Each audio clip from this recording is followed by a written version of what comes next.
all I'll say is that, first things first, let's turn these things on. Last night we told everybody to turn them off, and 3 of them went ringing away. So this seems to be a fact of life. Okay, there's washrooms out there, and there's fire exits out there, and the way you came in. You can't go too far wrong. Yeah, other than that, there's merch to be had out here. And I'll just mention that after this, over at the ship, because some people didn't seem to know, there's another event at 9 o'clock, which is going to feature Jim Payne and the Moriarty brothers and Michelle Clemens, and that's going to be a lot of fun. That starts at 9. So keep that in mind. Now, boss, did I cover everything?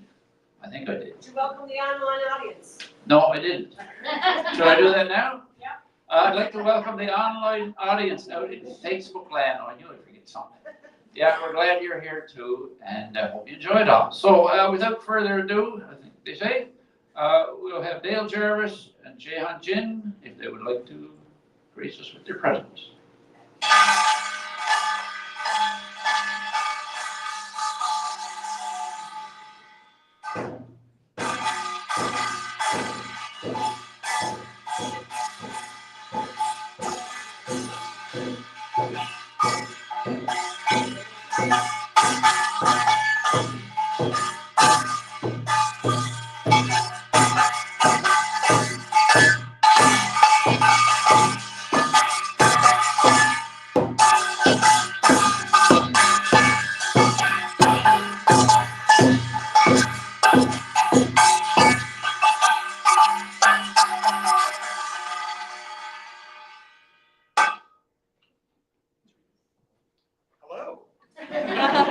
Welcome.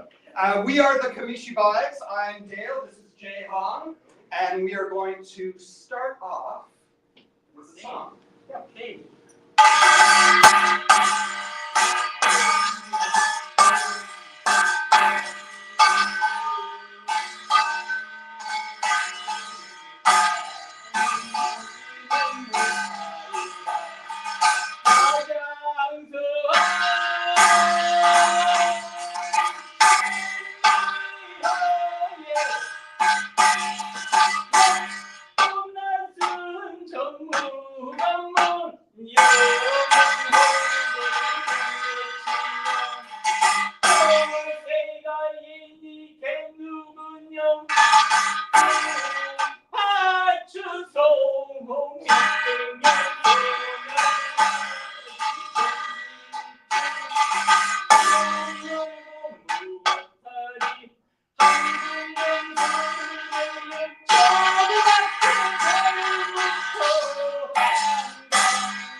Thank you.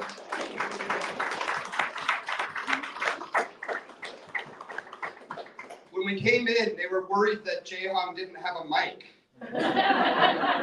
So I don't think we needed one. So who here, raise your hand, if you have never seen a live Kamishib'y performance before? Amazing. Well, welcome.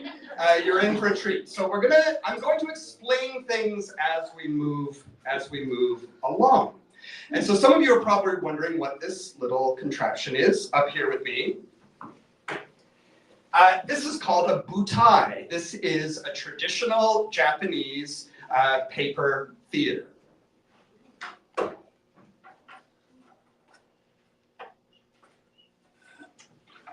So, here we are. So this was, Kamishib'ys is from two Japanese words, kami, which means paper, and shibai, which means play. So a paper play. And it is a style of performance that reached its kind of peak in Japan in the 1930s and 40s. It was incredibly popular.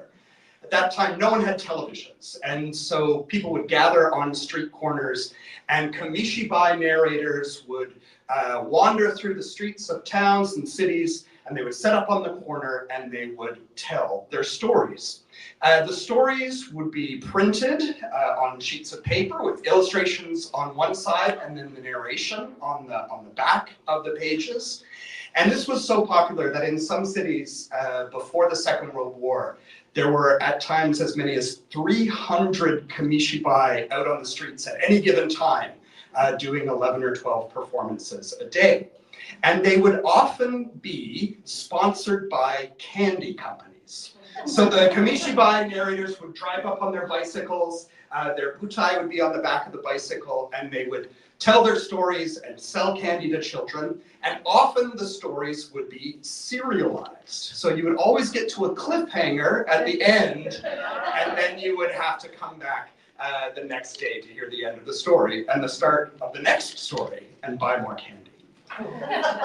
So rather than kind of go too much into the history of Kamishib'ys, I think probably you just want to hear a story. Yeah. Is that right? Okay.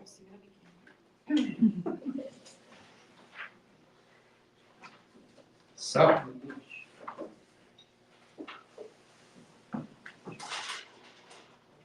the first story we're going to do is the Mermaid Sisters of Beachy Cove.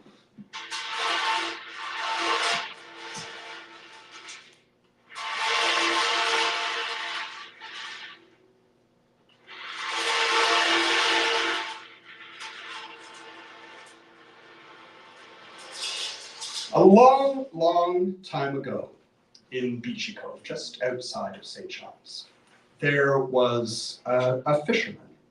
And he went down to the beach every day, and he discovered that that beach was inhabited by two beautiful mermaid sisters. Now, they were beautiful creatures. They had the bodies of women, but tails of fish, and beautiful long blue hair. And the fisherman would come down in the morning and try to catch sight of these two beautiful mermaids. The sisters would sit on the rocks and they would comb out their beautiful long blue hair. They would comb and admire themselves in little hand mirrors that they would hold and preen their hair. One day, when the fisherman came down to the beach, he kicked at some of the rocks and he made a noise and startled the two sisters.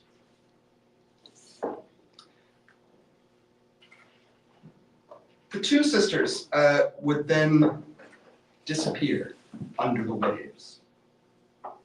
But the fisherman became interested in this, and he would go every day and he would wait for the sisters. The sisters became interested in him. They started to come up when he would go out fishing, and they would chat and spend time and learn all about the world on the surface of the earth. And then when they were done, they would dive down into the crystal caves beneath the waters, hidden from sight.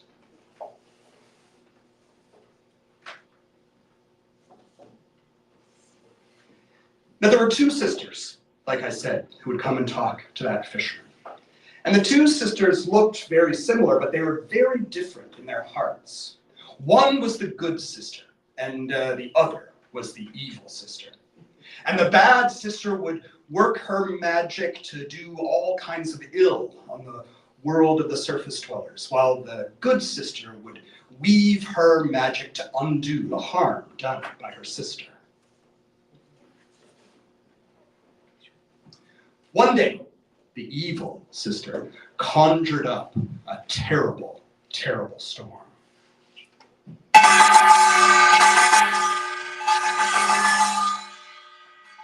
And just when the fisherman thought that he was about to be lost, the good sister climbed up into his boat and sang a song that calmed the waves. And after that, the two sisters disappeared down under the water, and they were never seen again.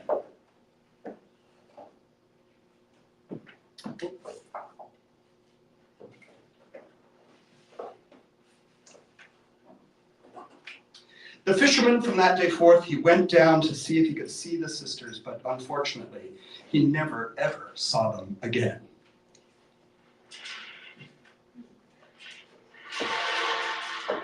And that fisherman lived to be an old, old man. And he told his story to those who came along and spread the tale of those two mermaid sisters at Beachy Cove. And now your job is to go and tell that story to somebody else. And that's the story of the mermaid sisters.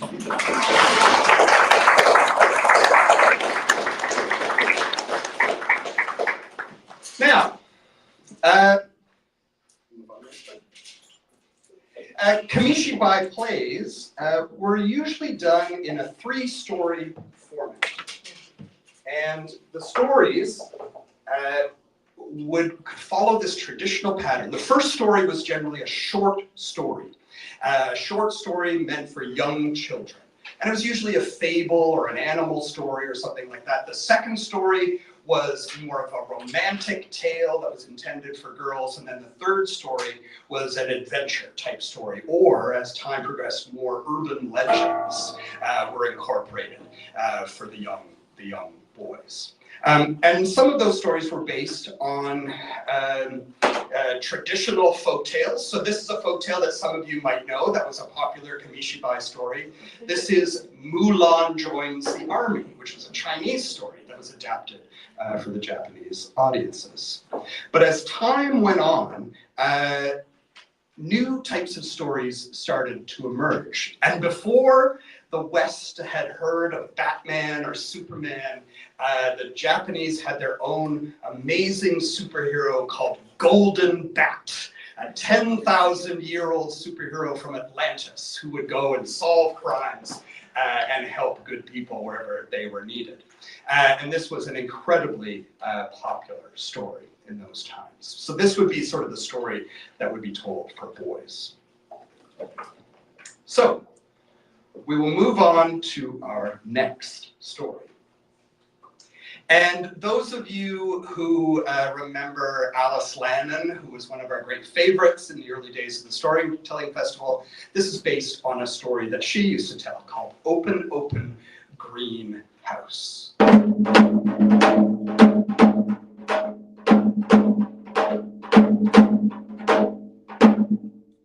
Not in my time, and not in your time, but in a time when monkeys walked, talked, and chewed tobacco, there was an old house on the edge of town. It had been abandoned for years. It's just a green house, and it was rumored to be very, very haunted. No one would spend a night there. And it came to the point where the town said that they would offer a reward, a bag of gold for anyone who would stay in that haunted house for 3 nights. Now, in that village, there was a young girl by the name of Maggie. Maggie was only 14 years old. She was the daughter of a carpenter, and the carpenter had hurt his back, and so he couldn't work. They were very poor, and when she heard about this bag of money for staying in a haunted house, down she marched to the city hall, and she spoke to the mayor.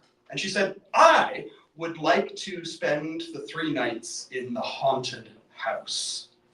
"Well," said the mayor, "brave men have tried. Big, strong men have barely lasted 1 night. No one has lasted 2. Certainly you, a 14-year-old girl, you'd never last 3 nights." And she said, "Well," she said, "I'm willing to try." She said, "But I do have a request." "Oh, what is it?" said the mayor. And she said, "Am I allowed to take my little dog and my little cat, and I have some apples and some nuts to crack?" And the mayor said, "Oh, sure, that's no problem at all. You can take those things. You're just not allowed to take another person. You have to do it all by yourself." "Fair enough," said Maggie. And so the mayor introduced her to the caretaker. the caretaker of the house, and the caretaker said that he would take her up that evening, up to the door of the house. And so at the appointed time, they met and they went up to the house. Now, the caretaker let Maggie in. And he brought some logs for Maggie and he built up a fire. And he told her that when the fire started to die down, just put on a few more logs. He wanted her to have light and heat for the night. And then as fast as he could, the caretaker left her there and ran away back into town, as far from the haunted house as he could get. Now Maggie took some time and she looked around and she kind of explored the house. There was a grand dining room which was still laid out with all the tableware and silver and lace napkins, but she saw that the lace napkins were old and frayed and moth-eaten. And she went to the bed chambers and she saw that there were grand, comfortable beds, but all the curtains, like the lace tablecloths, were old and faded and starting to rot away. This must have been a grand house at one time, she thought. And then eventually she made her way back down and sat in front of the fire and she waited for something to happen. And nothing happened. It came to 11 o'clock and still there was nothing, and she just settled into her little chair and she dozed by the fire. And just before 12, she heard an old voice call out, "All alone, fair maid? All alone I am not," she said, "for I have apples to eat and nuts to crack and my little dog and my pussycat, and all alone I am not." "Well then," said the old voice, "open, open greenhouse and let the king's son come in." Now, into that house came an old witch. And with that witch there came a crowd of strange and terrifying creatures. 6 skeletons carrying on their shoulders a large canvas bag. And with them in came a group of musicians who went over and set up in the corner. And the witch told the skeletons to untie the bag. They untied the bag and they slid out the corpse of a man who's laid stiff and still. But when the witch reached out with her wand and touched the body, it sprang up to life, a handsome prince. And then the witch ordered the band to play, and they began to play fast and furious.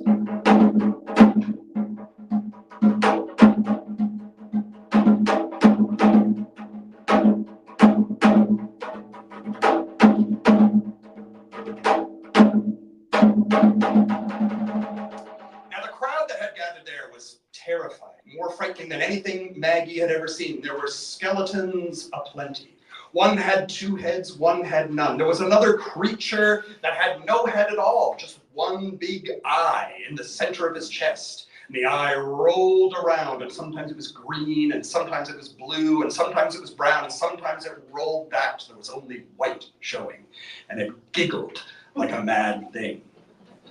And the witch grabbed a hold of the prince, and they began to dance. And they danced, and they danced, and they danced. And as the witch whirled the prince around the room, he leaned over the witch's shoulder, and he mouthed words to Maggie, and he said, "Stay for 3, and I'll be free." And on they went, faster and faster and faster, until eventually the cock crowed outside.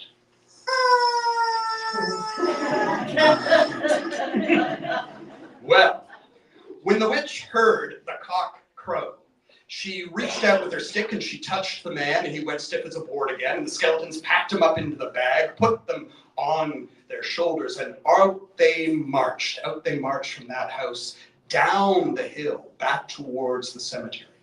And they passed through the cemetery gates into where the graves were and down underneath the earth, just as the sun came up. Well, Maggie was tired by then, so she just went back and had a little nap. And before too long, the caretaker very nervously made his way up the hill, And he came in and expecting to find her dead or worse, and there she was just asleep by the fire. And he woke her up and he said, "What happened?" And she said, "Oh, not much." She said, "Not much happened. The wind came and it rattled around the eaves and banged the shutters, but other than that, nothing much." "Well," said the caretaker, "I must go tell the mayor." And off he ran to tell the mayor what had happened, how that girl had spent the night alone in the house. And when he had asked her what had happened, she just said, "Nothing much." Now, she went home and visited her father, but that night, the next night, around the same time, she met the caretaker at the bottom of the hill, and together they walked up, and he unlocked the door, he gave her some more logs for the fire, and then he beetled back to town as fast as she could. And everything went fine till just about midnight, when an old voice called out, "All alone, fair maid? All alone I am not. I have apples to eat and nuts to crack, and my little dog and my pussycat. All alone I am not." "Well," said the voice, open greenhouse, and let the king's son in." And the doors to the house opened, and in came the same procession as the night before, but even more horrible than it had been. In they came, and it was the same thing. The skeletons came in with the canvas bag on their shoulders, and they laid it down, they untied the bag, they slid out the dead man. The witch reached out with her stick and touched the corpse. It came to life, and the band came in and began to play, and this time they played even faster and louder than they had the night before.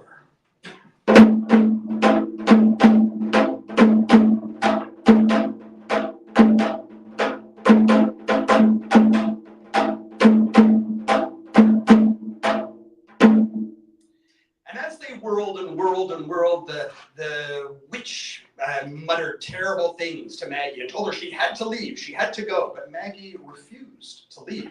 And again, as they whirled around the dance, the prince looked over the witch's shoulder and said, "Stay for 3 and I'll be free." And Maggie knew she wasn't leaving then. And just before dawn, in the midst of all that music, they heard the rooster crow a second time.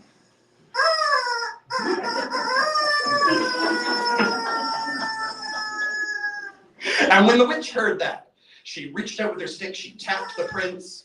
He turned back as stiff as a board. They packed him in the canvas bag. The skeletons put him on his shoulder. Out they marched, down the door, down the hill, back through the cemetery gates, down underneath the earth. And Maggie curled up in her chair and waited for the caretaker to arrive. And when the caretaker came, he said, "Well, what happened last night?" And she said, "Oh, nothing much. The wind came and rattled around and shook the drain pipes, but other than that, nothing much happened." And so she packed up her dog and her little cat and her apples and her nuts, and she went home to see her sick father. And the caretaker went back to the mayor and said she stayed for 2 nights, and still she said that nothing much happened. And so the 3rd night came.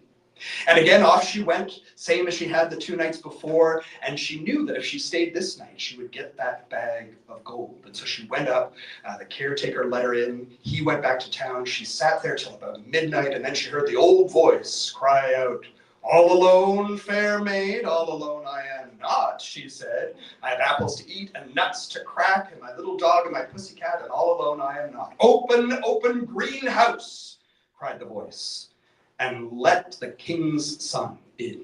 And the door swung open again. And in came that procession, even more horrible than the night before. And they brought the prince back to life and ordered the band to play. And this time the band played in an even more frenzied pace and louder than they had the 2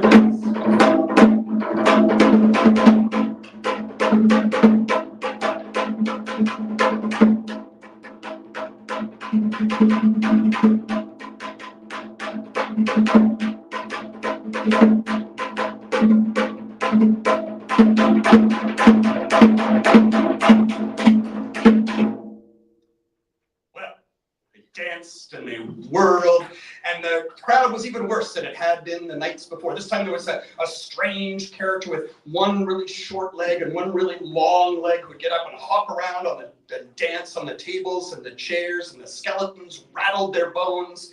And when the prince whirled by with the witch made a motion like she was going to cut Maggie's throat. And the prince said, "Stay tonight and I'll be free." And on they whirled and whirled, and the music was so loud and so fierce that that night they did not hear the cock crow.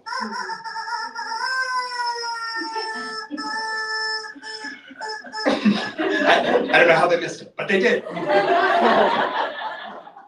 And on they danced until the room started to fill with light. Light started to filter through the windows. And the witch at this flew into a frenzy. And she reached out and she struck the prince with a stick, but the spell was broken and nothing happened. And all of them raced for the door, the monsters and skeletons and the witch all fighting to get through the door and down the hill. But when they got outside, they were hit with the light of the sun, and the old witch vanished in a puff of smoke. "I'm free," said the prince. "Maggie, you have saved me." And he got down on one knee and he said, "Maggie," he said, "will you marry me?" "Gross," she said. "I'm 14 years old. I'm not going to marry anyone." But she said, "But I would like that giant bag of gold." And the prince didn't really know what to say to this. He said, "Well, I have a sister that lives about 5 miles away. I suppose I could go live with her." "Off you go," said Maggie. And so off went the prince. And the prince, on his way, he stopped at the town hall and he told the mayor and the clerk and everyone who was gathered there how he was the prince that had been caught up in the witch's spell. His father, the king, had fallen out with the old witch, and she had cast a spell on him that made him as if he was dead. And Maggie had come and broken the spell. And so off he went. Off he went to live with his sister. And Maggie got the bag of gold, and she hired a doctor, and the doctor was able to fix her dad's back. And time passed, and the house eventually came up for sale, and she used some of that gold to buy the house, and her father fixed it up as neat as a pin. He was, after all, a carpenter. And the father and Maggie and the cat and the dog, they moved into that beautiful green house, and they lived happily ever after. And if any one of them eventually did get married, well, that's entirely their business, and none of ours.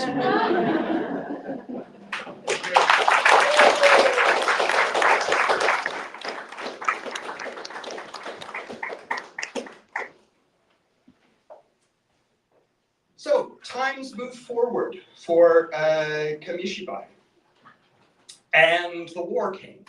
And the Japanese government recognized how valuable a tool the Kamishib'ys performers were. The Kamishib'ys narrators had this captive audience. And so they decided that they would use the Kamishib'ys narrators to help spread government messages. And so they printed vast quantities of these cards, and they sent them out into the streets to share messages about the dangers of Western imperialism. But also to spread useful information about recycling and public health information. This is from a 1945 Kamishib'ys play called The Life of a Germ, instructing people on how to wash their hands. We probably need this again in our current climate. So the stories continued, and after the war, as technology increased in Japan, all these Kamishib'ys artists and all these stories kind of shifted gears, and they set the stage for what became manga, Japanese comic books, and anime. And so if any of you have watched K-pop Demon Hunters, you can thank the early... Have you? Who's your favorite? Oh, I like Mira. Mira's my favorite. She's a redhead. All right. We have one last story. So as I said, the final story in the traditional set. First of all, the art. You will notice a certain decrease in the quality of art with the third story. The first two stories were illustrated by Graham Blair. Over here, Graham. The last one's illustrated by me. We're going to do one last story together, and this is kind of drawing on that tradition of urban legends, we're going to share a story from St. John's called The Legend of Bennett's Grove.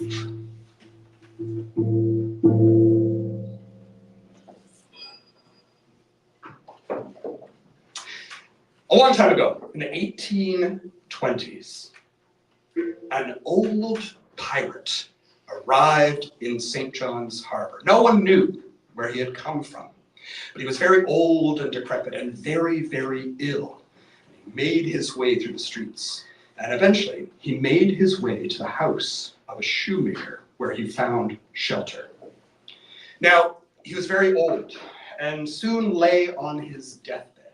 The shoemaker called for a priest, and the priest came to give him last rites. And on his deathbed, the old pirate confessed that he was there to collect an amazing treasure, a treasure that had been buried in a spot known as Bennett's Grove. And having given his instructions to the shoemaker, he passed off to his great reward. Now, Bennett's Grove, if you go looking for it today, you may not find. But it lay along what was then called the Forest Road along Kitty Lake. Even by the 1800s, there wasn't much of a forest left on Forest Road, but Bennett's Grove down at the southeast end was the last remaining grove of trees. And Mr. Bennett had owned a lime kiln there. So the shoemaker decided that he would hire some local men who would go out and dig up the fabulous treasure of Bennett's Grove. So off they went, a group of men. One was named Smithwick, another was named Mallard, a gentleman from Kitty. And they went to the spot, at a spot called Dribbling Brook. And they went a certain number of paces from Dribbling Brook, and they began to dig. And they dug for 1 day, they dug for 2 days, they dug for 3 days, and they found nothing. And then on the 4th day, as they started to dig, one of the men's pickaxes hit a spot on the side of their excavation, and a few gold coins dropped out. And as they dug, a little hole opened, and they could see a cavern in behind, and peeking through the hole, they could see a human skull and 9 kegs bound in bands of iron. But before they could do anything, a terrible pandemonium ensued. A horrible noise and a great explosion that caved in everything there, and the 9 kegs of gold were lost to sight. And there was a terrible cry, like a scream from 1,000 throats, a ghostly noise that drove all the men back and stupefied them. When the men regained their senses, they found that one of their number, Mr. Mallard, was so terrified that he clung to a tree with all his might, and they had to peel his fingers off before he would leave that place. Now, rumors began to spread through St. John's, and everyone began to talk about the fabulous treasure that was buried down at Bennett's Grove. And one morning, on the SS Florizel, a stranger arrived in St. John's, a man that no one had ever seen before.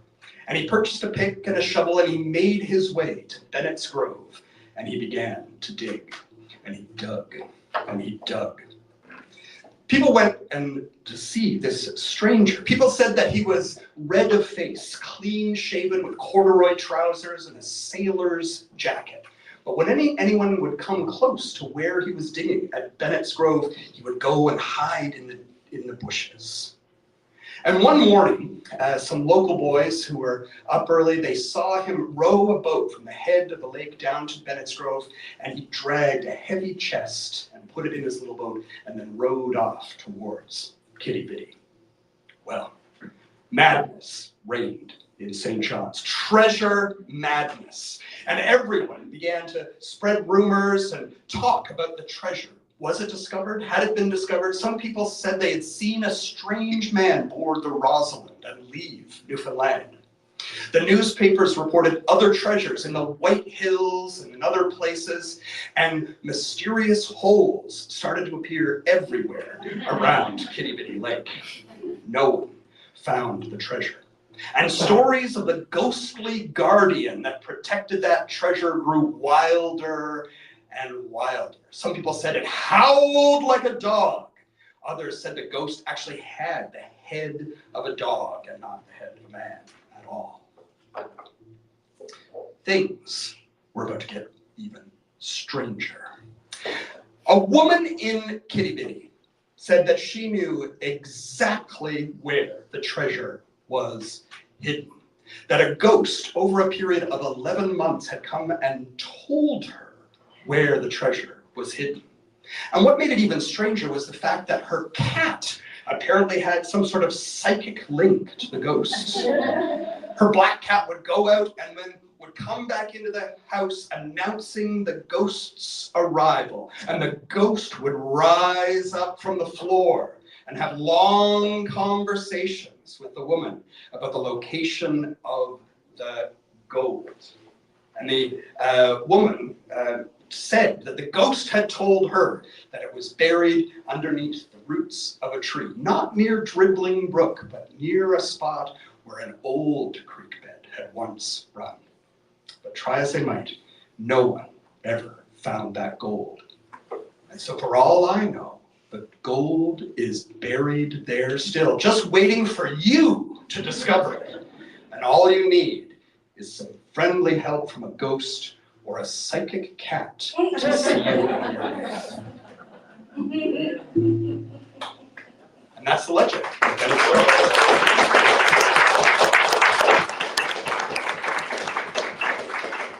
So that completes our three-part stories.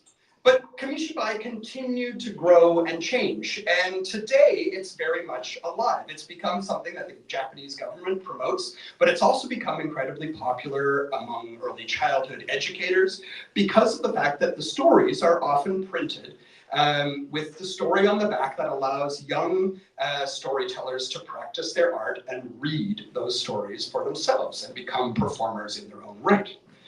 So, I think we should continue that tradition and invite someone who is a good reader, maybe Mary Farron sitting at the front, to come up and volunteer to be our next storyteller.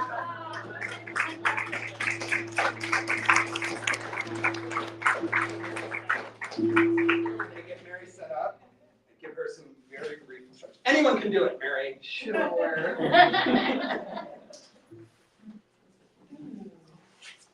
So, the way that the stories are printed, the text on the back doesn't match up with the story in the front, but the storyteller. All you have to do, as a storyteller, is read the text, and then when you're done, you take the story. You take the story from the front. This is the tricky part, Mary. I can do it. You take the story from the front and slip it, and then the next text will be there. So, could everyone please give a storytelling festival to this storyteller who's never performed before? Very fair.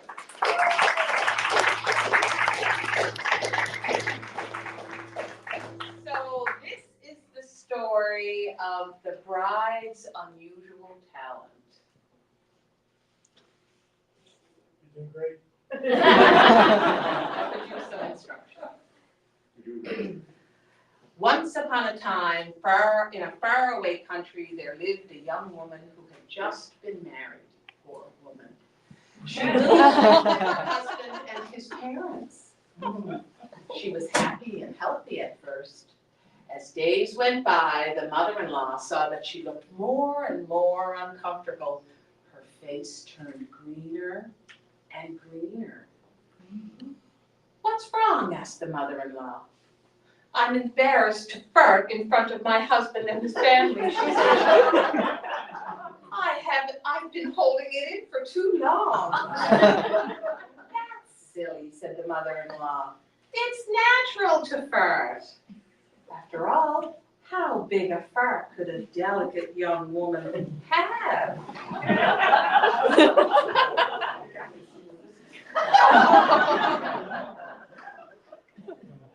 I'm assuming the picture I see on the back is the same as the one on the front.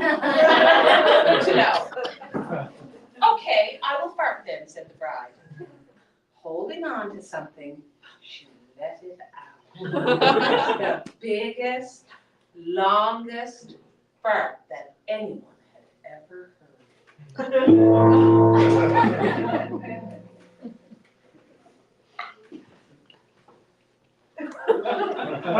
It was so powerful, it blew open all the windows in the house. It blew out her mother-in-law. It blew out her mother-in-law as well. Right out the window.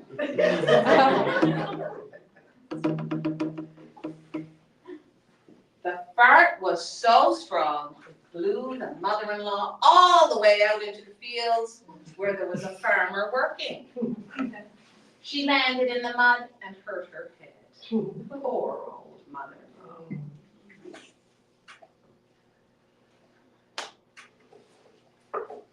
When the husband came home, he found that all the windows were open. He was very angry. I cannot be married to a woman who causes so much unusual farty destruction. You are of no use to me. I'm taking you back to live with your parents. So off they set, walking down the road, back to where the bride came from.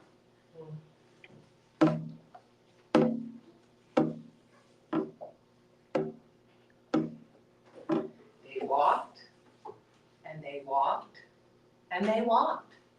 And they walked for so long, the husband got very thirsty and very hungry. But the fruit was so high up to pick. Oh, if only there was some way I could get the fruit down. Said the husband. Okay, said the bride, hold on to something.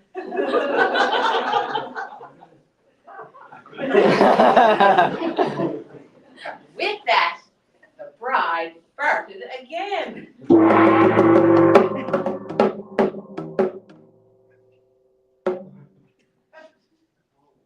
The husband was then able to eat all the fruit he wanted. Well, he thought, maybe my wife's unusual talent has some use after all. But on they went, down the road, back to where she came from.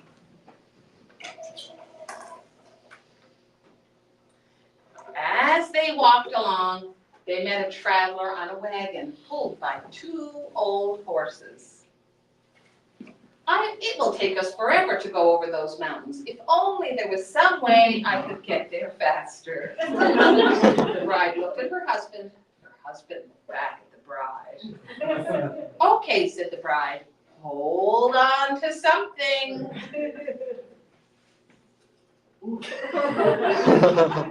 And with that, the bride farted again.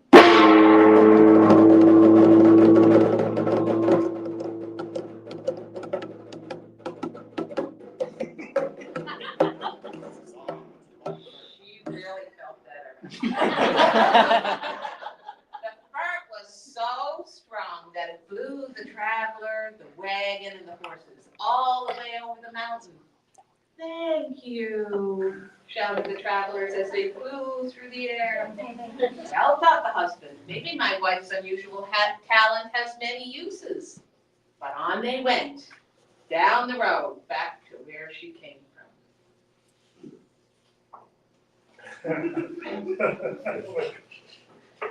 As they went along, they met an emperor with all of his soldiers. They were running past them as fast as they could. Run away, shouted the emperor. A huge army is invading our country. We are powerless to stop them. If only there was some way we could send them back to where they came from. Okay, said the bride, hold on to something. And with that, the bride farted again.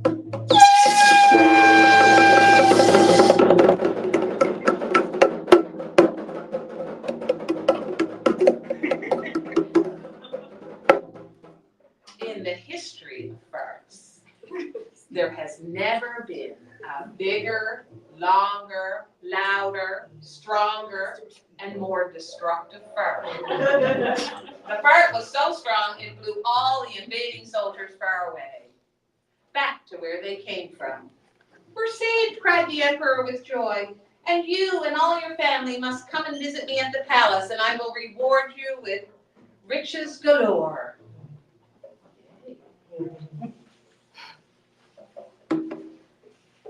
"Well now," thought the husband, looking at his bride with pride in his eyes, "I have never met anyone with such a useful, remarkable talent.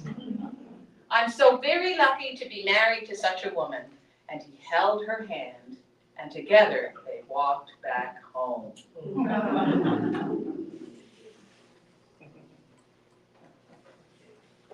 The husband built a special house for his wife made of the strongest stone. Whenever the bride needed a moment, she would go to the top of the tower, relieve herself of her powerful farts, and in this way they all lived happily ever after.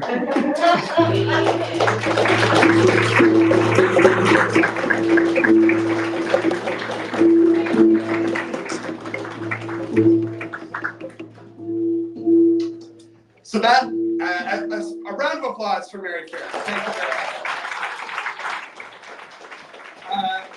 We do have another special guest here today who is who is Jaehan's wife. Jaehan, is that why you married her? Is that why? We'll talk about that later. So thank you all for coming out tonight. This has been the first performance ever of the Kamishib'ys. Thank you for coming out.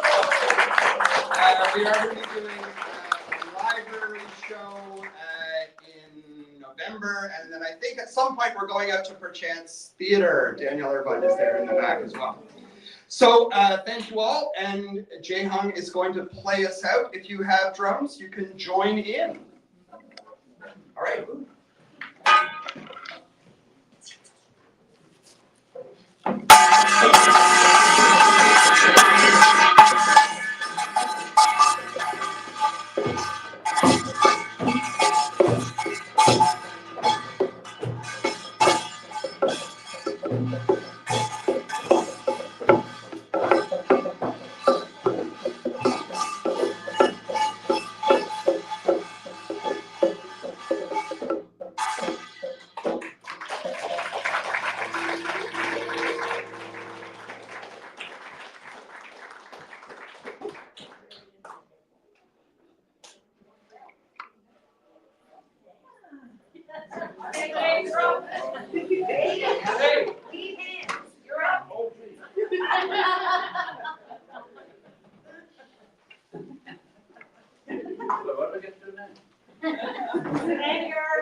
Yeah, all right. I knew that. That's a rhetorical question. Thanks everybody for coming, and that's about it. I hope you'll join us over at the ship there tonight. Should be a lot of fun with Jim and the Moriarty guys and Michelle Clements. So yeah, there's some merch out here, and mind how you go, and safe home if you're on the way home now. Thanks for coming up. Thank you.